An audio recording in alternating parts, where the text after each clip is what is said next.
I always thought I knew every corner of that house, every creaky board, every stubborn window that stuck in the summer heat, every patch on the wall where a picture used to hang. I knew the sound of the front door in January when the cold air would sneak in first like an apology. I knew where the floor squeaked in the hallway because the kids used to try and sneak in after curfew and step around it. But as it turns out, there was one thing about that house I didn't know. I didn't know that it wasn't really mine, or at least not in the way I thought. My name is June, but folks call me Mama June now, probably because somewhere along the way I became everybody's mother. I'm a wife. Well, I was a wife for over 30 years. I'm a mother to 2 grown children, and that little 3-bedroom house with the faded green shutters was the backdrop to just about every story in our lives. Backyard birthday parties, broken arms, teenage heartbreak, Christmas mornings with wrapping paper everywhere. But this story starts much later, when my hair had already started to go silver at the temples, when the kids were mostly grown and the house felt bigger, quieter. It starts on a Tuesday, because of course it does. The worst news never has the courtesy to arrive on a Friday. The envelope. I was standing at the kitchen counter sorting the mail. If you've ever been the mail sorter in the family, you know what I mean. 1 pile for bills, 1 pile for junk, and 1 pile of things I tell myself I'll get to later and almost never do. There was a big white envelope in there that day, thicker paper, our mortgage company's logo in the corner. Now, after 30-plus years of paying for that house, we were finally close to the finish line. There were more years behind us than ahead, and I had this dream in my head. The mortgage paid off, the 2 of us, me and my husband, sitting on that porch swing, drinking iced tea, watching the world go by. So I thought it was just another statement, maybe even one of those "you're almost there" letters they send to make you feel good. I sliced it open with the edge of a butter knife, pulled the papers out, started reading, and then my eyes saw a name that didn't belong there. Not mine, not my husband's, someone else's. I blinked, thinking maybe I'd grabbed the neighbor's mail by mistake. But no, our address right there at the top, our loan number, our bank. And right in the middle of the page, in black and white, it said, "Per previous correspondence, we have updated the beneficiary information on the deed as requested. In the event of the borrower's death, the property located at address will transfer to Evan Carter." Evan Carter. I read it again and again. Then I saw the date of the request. 6 months ago. My hands started to shake so bad I had to put the paper down on the counter to steady it. That's when I noticed there was a second page. It was a copy of the signed form, my husband's signature, clear as day. No mention of me. I stood there in my kitchen, in my house that I'd cleaned, painted, repaired, fought for 3 decades, staring at a paper that said if my husband died first, it wouldn't go to me, it would go to Evan. And the thing is, I knew who Evan was. The other child. I found out about Evan 20 years into our marriage. Yes, you heard me right, 20 years. The kids were still young back then. I was working part-time, juggling soccer practices and grocery runs, and my husband, let's call him David, was working long hours and traveling for work. One day, I got a message from a woman, a careful message, the kind that starts with, "I'm so sorry to contact you this way," and ends with, "but you deserve to know." She told me she and David had been involved years ago, that he had a son with her, that the boy's name was Evan. I remember that day like it's burned into my skin. I remember the smell of the chicken burning in the oven because I forgot to turn it off. I remember the sound of my own breathing loud in my ears as I confronted him. He didn't deny it. He didn't even try. He cried. He told me it was a mistake, that it happened when we were going through a rough patch, that he didn't know how to tell me, that he was ashamed, that he was scared of losing his family. I threw a glass at the wall. I screamed things I am not proud of. I told him to get out. But then there were our kids crying in their rooms, asking what was happening. There was our mortgage, our life, our history. And I did what a lot of women do, though we don't always talk about it. I stayed. I stayed on the condition that he ended things with that woman, that he supported the child financially, and that he never lied to me again. We put rules around it. I said, you will pay child support, you will be responsible, but this other life stays separate. In my hurt, I drew a line around my home like a fortress. No calls here, no visits here, no blending families. Maybe that was wrong. I don't know. I wasn't thinking about right in the big picture back then. I was just trying to survive, to protect what was left of my life. Years passed. I never saw Evan. I never talked to him. Every now and then I'd see his name on a check stub when I was sorting the mail, but I'd put it face down and move on. In our house, it was like he didn't exist. At least, that's what I told myself. The quiet resentment. Now standing in that same kitchen with that same man's name on the mortgage and that other child's name on the beneficiary line, all those years collapsed in on me. I felt 20, 30, 40 all at once.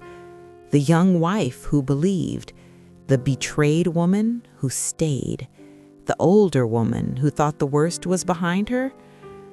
I heard the front door. David came in, tossing his keys into the little bowl we kept on the table by the door. He smelled like aftershave and sawdust. He'd been helping a friend with a woodworking project. "Hey, honey," he said, like it was any other Tuesday. "What's for dinner?" I didn't answer. I just held up the paper. "What's this?" I asked, my voice shaking. He frowned, took the envelope, pulled out the document. I watched his face. It went from confusion to recognition to guilt. "June," he started, "I can explain." I laughed. Not a happy laugh. That ugly, broken sound that crawls out of you when your heart has had just about enough. "Oh, I bet you can," I said. "Is this like the last time you explained you had a whole other child, or is this a new kind of explanation?" He shut his eyes, took a breath. "I should have told you," he said. "Yes," I said, "you should have." He gestured to the kitchen table. "Can we sit?" I didn't want to sit. I wanted to throw things again. I wanted to tear that paper up into a million pieces. But I sat.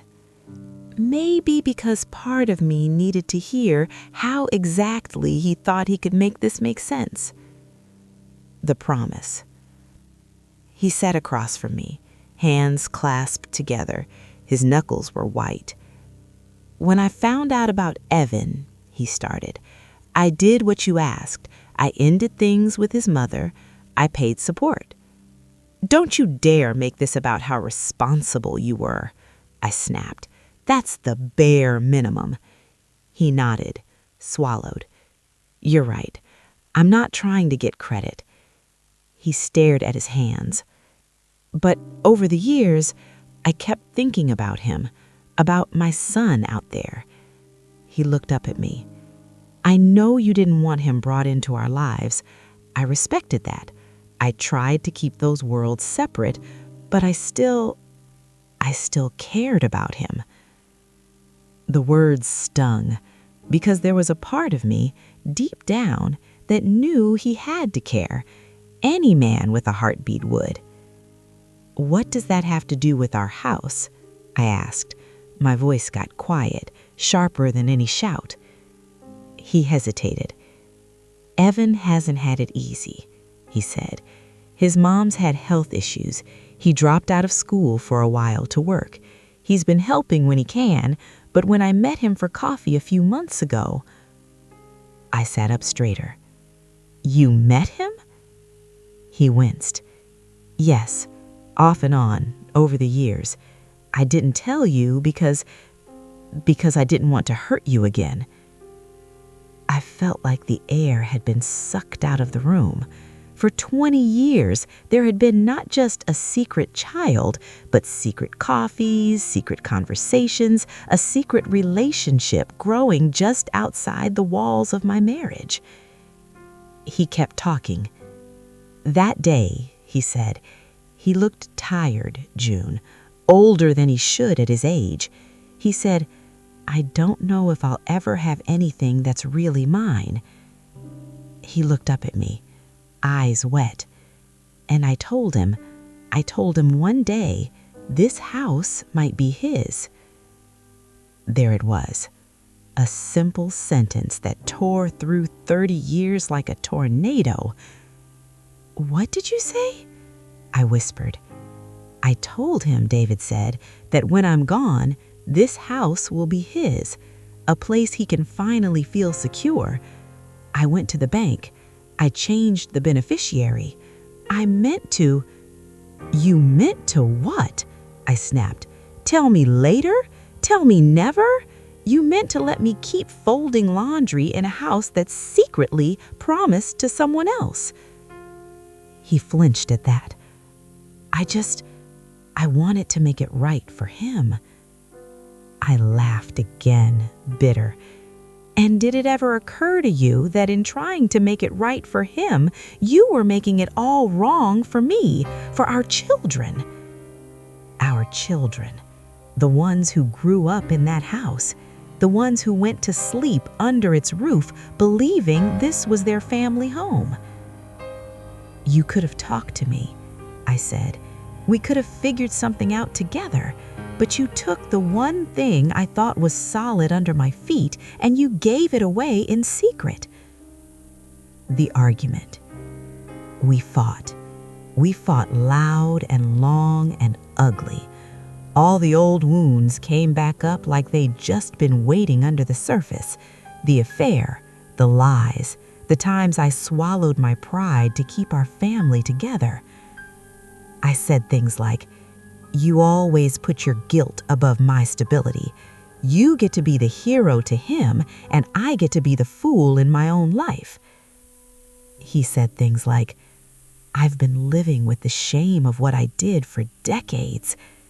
You never once asked about him, June. Not once." That one hit me hard, because it was true. I never asked. I told myself I didn't ask because I didn't want to move on, but the truth was, I didn't want to feel. I didn't want to know if the boy liked baseball or music or whether he had my husband's laugh. I had built a wall around my pain, and inside that wall, I pretended he didn't exist. He kept going. "There are two parts of me," he said, voice cracking. "The man who betrayed you and the man who loves his children. I have been trying to carry both truths for so long that sometimes I don't know who I am." "And where do I fit in?" I asked. He looked at me like I was the only thing in the room. "You're the only reason I ever tried to be better, but I messed up. Again." Sometimes there are fights where someone is clearly right and someone is clearly wrong. And then there are fights like this one, where everybody's wrong and everybody's hurt, and there's no easy direction to point the blame. But in that moment, I wasn't interested in shared responsibility. I just knew I couldn't look at him. "Get out," I said quietly. He froze. "June." "Get out," I repeated. "Go stay at your brother's, wherever, I don't care. Just get out of this house that you apparently think is yours to give away." He packed a bag in silence. I listened to drawers opening and closing, the sound of the zipper on the suitcase, the front door clicking shut.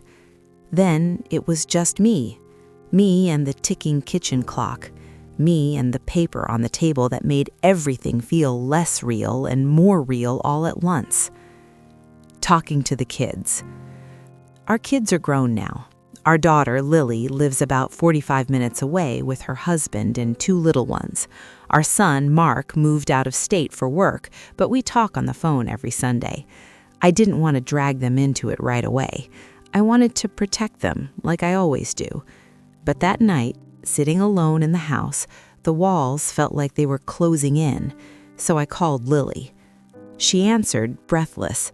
"Hey, Mom, give me 2 seconds. I'm just putting the baby down." I could hear little muffled giggles in the background. "Take your time," I said. My voice sounded strange to my own ears. A minute later, she was back. "Okay, what's up? Everything okay?" I'd rehearsed something calmer in my mind, but what came out was, "Your father changed the house over to his other son." Not my finest wording. There was a long silence on the other end. Then, "What?" I took a breath, told her everything, the letter, the bank, the secret coffees, the promise. She listened without interrupting, which is something she got from me, I think, but I could hear her breathing getting faster. When I finished, she said, "I'm coming over."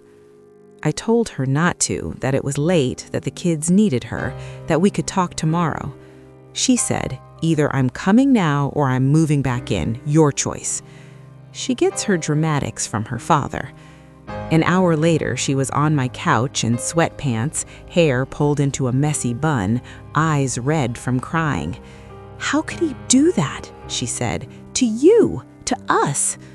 I started to say, "Well, he feels guilty about," and she cut me off with a sharp gesture. "I don't care what he feels guilty about," she said. "We grew up here. This is our house. You've poured everything into it. Who does he think he is?" I watched her, my baby girl, furious on my behalf, and I felt something hard in my chest start to soften, because she wasn't asking, "What about my inheritance?" She was asking, "What about my mother?" We talked long into the night. She asked questions I didn't know how to answer. She asked if I was going to divorce him. I didn't know. I said, "I don't even know what tomorrow looks like, baby." The next day, I called Mark. He was quieter. That's his way. He listened, said, "Wow." Then, "I'm sorry, Mom." He didn't rage like his sister. He said practical things like, "Have you talked to a lawyer? Is your name on the deed? What are your options?" Between the two of them, I had a storm and a spreadsheet. And in that storm, I realized something. I wasn't just deciding how to respond as a wife. I was deciding as a mother. The lawyer. A few days later, I found myself in a small office with beige walls and a fake plant in the corner, sitting across from a woman in her 50s with kind eyes and a very sharp pen. Her name was Angela. She was a family and estate attorney. I laid it all out. 30-plus years of marriage, the past infidelity, the other son, the secret beneficiary change. She listened, took notes. Then she said, "First, I want to say I'm sorry you're going through this. You're not the first woman to sit in that chair with a story like this, but that doesn't make it any less painful." Then she got down to the business side. She asked to see the deed, the mortgage documents, the letter from the bank. "Good news and bad news," she said eventually. Great, my favorite sentence. "The good news is your name is still on the deed as a joint owner. That means your husband can't just will the entire property away without your consent. The change the bank made is about what happens to his share upon his death." I blinked. his share? In many states, she explained, marital property acquired together is held jointly, meaning each of you effectively owns half. There are lots of nuances, but in practical terms, he doesn't get to just erase you. Even if he promised his portion to someone else, you still have rights. I let out a breath I didn't realize I'd been holding. So, what does that mean? If he dies, half the house goes to Evan? Possibly, unless you intervene legally before then. You could push for a new agreement. You could consider a post-nuptial agreement. You could even file for divorce and pursue your marital share that way. The word divorce sat in the air between us like a third person. 30+ years. All those Christmases, all those car rides, school plays, vacations, quiet Tuesday dinners. Do you think I should divorce him? She smiled gently. That's not a legal question, June. That's a heart question. What I can tell you is, you have options. You're not trapped here. You are not at his mercy. I nodded slowly. For the first time since opening that envelope, I felt a tiny bit of my footing return. As I left her office, she said one more thing. Whatever you decide, try to separate the practical decisions from the emotional storm. Protect yourself on paper first, then figure out what your heart can and can't live with. The other woman's voice. That night, alone in the house again, I sat at the dining room table with a cup of tea gone cold, staring at my phone. There was a number in my contacts I hadn't dared to use in over 20 years. Evan's mother, Lisa. I had never deleted it, not sure why. Maybe a part of me always knew I'd need it someday. I stared at her name. My thumb hovered. I pressed call. It rang twice. Hello? A woman's voice. Older now, softer. Lisa? I said. Yes? It's June, David's wife. There was a pause on her end that felt like the entire history of our shared pain. Then quietly, oh, hi. We talked, halting at first, then in longer sentences. I told her what had happened, the house, the beneficiary change, the secret promise. She sounded surprised. I didn't know about that, she said. He never said anything to me about the house. I thought he just helped Evan with rent sometimes, little things. My stomach twisted. So even this he'd done alone, not as part of some big plot, but as a man drowning in his own guilt, trying to throw life preservers every which way without telling anyone. How is Evan? The question came out of my mouth before I could stop it. She hesitated. He's okay, she said. He works a lot. He's a good man, June. None of this is his fault. She rushed to add, I'm not defending what happened between me and David. I've carried that guilt for a long time, but Evan didn't ask to be born into this mess. Her words went straight to a place in me I tried not to look at, because she was right. I had spent 20 years pretending that by ignoring Evan, I was punishing David. But in reality, the person most shut out was a boy who never chose any of this. I know, I said softly. I know it's not his fault. We ended the call politely, almost tenderly.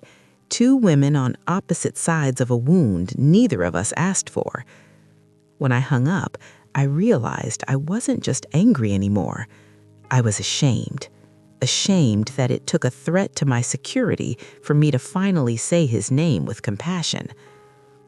Meeting Evan. A week later, I told David to come over. We needed to talk. He arrived looking tired, like he hadn't slept much. He sat on the edge of the couch, hands nervously clasped. I saw a lawyer, I said. He nodded, bracing for impact. I know the house isn't as simple as you made it sound, I continued. My name is on the deed. I have rights. You can't just give everything away. I know, he said quietly. I'm sorry. I'm not saying that to make you feel sorry. I'm saying it because I need you to understand I am not powerless here. For the first time in a long time, I feel like I can choose. He nodded again. What do you want to do? He asked. I took a breath. I want to meet him, I said. He looked up sharply. Evan? Yes, your son. Your son you promised this house to. I want to look him in the eye before I decide anything. His eyes filled with tears. Thank you, he whispered. This isn't for you, I replied. This is for me, for my own peace. We arranged to meet at a little diner across town, neutral ground. I got there early, sat in a booth by the window. My hands shook so bad I spilled a little coffee on the table. Then I saw them walk in, David and a man in his early 30s, Evan. He had David's eyes. That was the first thing I noticed. Same shape, same color. But the rest of him, he looked tired, like life had asked a lot of him in a short amount of time. They approached the table. June, David said softly, this is Evan. Evan stuck out his hand. Ma'am, it's nice to finally meet you. His voice was careful, respectful. I shook his hand. Sit, I said. We did. We made small talk at first. Weather, work, traffic. It felt absurd. Finally, I set my coffee cup down and said, let's not dance around it. You know why we're here. He swallowed. Yes, ma'am. My dad told me he changed some paperwork about the house and that you found out. I'm really sorry for the trouble.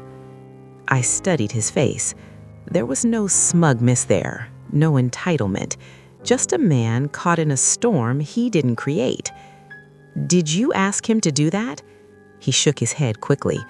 No, I would never. I've been on my own for a long time. I was just talking, saying I didn't think I'd ever own anything. He offered. I told him it wasn't necessary, but he insisted. I believed him. Something in his eyes told me he was telling the truth. Do you know what this house is to me? I asked quietly. He looked at me, then down at his hands. I can guess, he said. My mom and I moved around a lot. I always wanted a house like this growing up, one that stayed. I know that if you've lived there this long, it must be special. It's my whole adult life, I said. It's where my kids came home from the hospital. It's where I forgave your father the first time. It's where I learned to stand up for myself. It's my security, my history.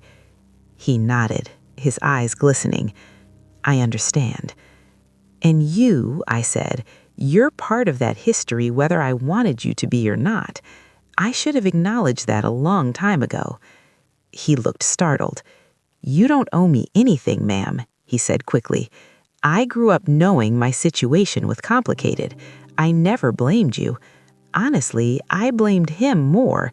He glanced at David. But even then, I know he was trying in his own way. David wiped his eyes. I'm sorry, he said, to both of us. I've made such a mess. Yes, I said, you have. We sat with that truth for a moment. Then I turned back to Evan. I need you to hear this, I said. I am not going to let myself be pushed out of my own home. I will not be the woman who gives up everything quietly. Nor should you, he said. I would never want that. But, I continued, I also don't want you to walk away from this thinking you were some kind of mistake we all had to endure. You are a person. You are my husband's child, my children's brother. That means something. It has to mean something. He blinked hard. Thank you, he whispered. So here's what I'm considering. Not promising, considering. I will talk to the lawyer about ways to ensure I can live in that house as long as I'm alive, maybe even pass my portion to my children. But if there is something left, some way to help you too, I will look at that. On my terms, not in secret." Evan nodded slowly. "I'm grateful for anything," he said. "And even if nothing comes of it, I'm grateful for this conversation." We left the diner with no grand resolutions, no hugs, but there was a small bridge where before there had been only walls. The choice. In the weeks that followed, I did two things at once. On the practical side, I went back to Angela, the lawyer. We started drafting new documents.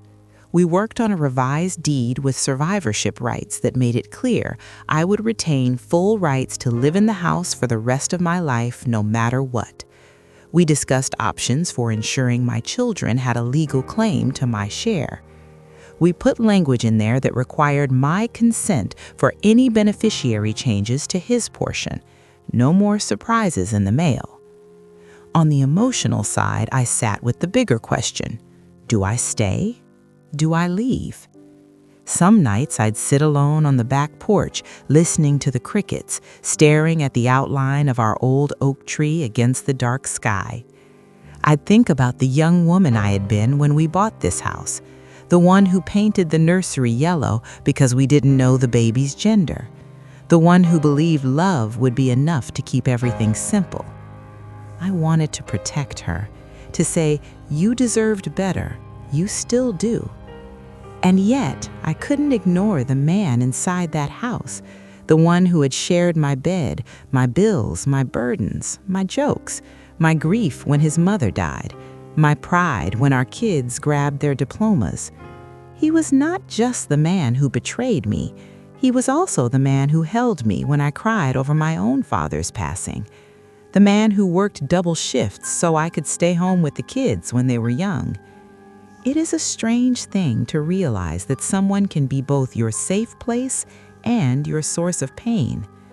One night, Lily came over with a casserole, because in this family we express complex emotions by feeding people. She watched me quietly as I picked at my food. "Mom," she said finally, "you don't owe us a divorce." I looked up, surprised. "What?" "You keep asking us what we think," she said, "and we keep saying we're angry, that he hurt you, that he was wrong. That's all true, but I see you holding our opinions like they're marching orders, like if you stay, you're letting us down." She reached across the table and took my hand. "You don't owe us that," she said. "We're grown. We can handle complexity. If you stay, we'll still love you. If you go, we'll still love you. What we want is for you to be at peace." Her words loosened something in me.